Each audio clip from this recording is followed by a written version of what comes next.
We're in Ethiopia in 2015. This is one of the many presidential trips we took overseas. We just come from Kenya, which was President Obama's first trip to Kenya as president. Lots of enthusiastic crowds, as you'll recall. In Ethiopia, the first night we were there, after the state dinner, I went back to my bedroom as usual and planned to get ready for bed, and there was a knock on the door.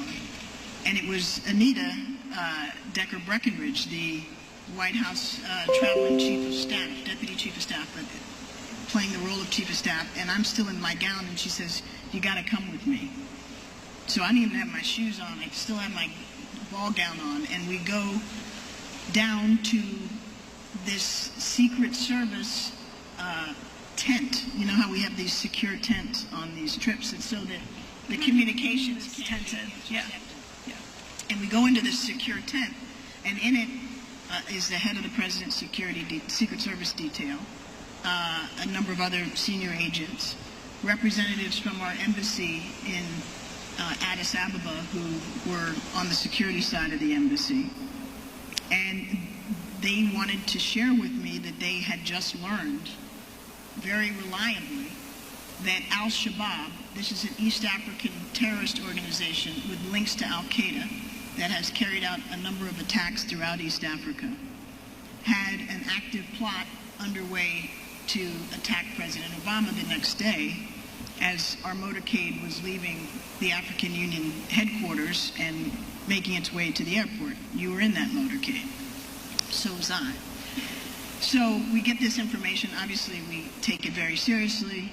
I call back to Washington to make sure that we're putting all of our assets on trying to chase down this threat stream. We're in communication with the Ethiopian security forces, who are actually quite capable and efficient, if also very ruthless. And they keep assuring us that they are following this suspect and they have the suspect under surveillance, and that we shouldn't worry. And of course, we worried. So, you know, we get to the next day, we're at the African Union. The president gives his speech. We're about to get into the motorcade to head to the airport, and all of the Ethiopian assurances that they have everything under control are ringing hollow, because suddenly the Americans have information that suggests that the suspect is at large and on the street, on the route, by the way, of the motorcade. And so the president is hustled into a hold room. He's getting increasingly frustrated because he doesn't know why precisely he's being effectively detained by his own people in this hold room and prevented from flying back home. Right.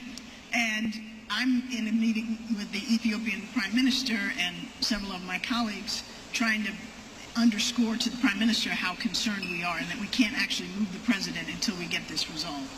So my friend and colleague Gail Smith, who lived for many years in Ethiopia, she hosed you down, speaks, the one who hosed me down, right. Yes, speaks Amharic, is on the phone with the head of Ethiopian security, and she's saying to this guy, "We've got a serious problem. We have reason to believe this guy is on the loose." And he's like, "It's not a problem." And she's like, it really, we're very concerned, it's a problem. He says, "Gaily, it's not a problem." And she says, "How can it not be a problem? Where is this guy?" And finally the security chief says, "He's with me at the airport." And we're like, "He's with you at the airport?" "Yes, he's in my car." And I'm thinking, he's buried in this trunk and he's not getting out. And in fact, he was in custody. I don't know where in the car. I never asked. The Secret Service verified that this was the case at the airport, and we were able to move the president and you onto Air Force One seamlessly, and we took off. And I don't know if you recall that we took off at the most extraordinarily steep ascent that I've ever been on, except in a war zone. And that was, we were getting the hell out of Dodge.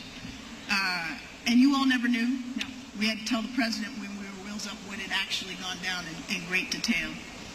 We had a few extra drinks on the way home. Probably a good idea.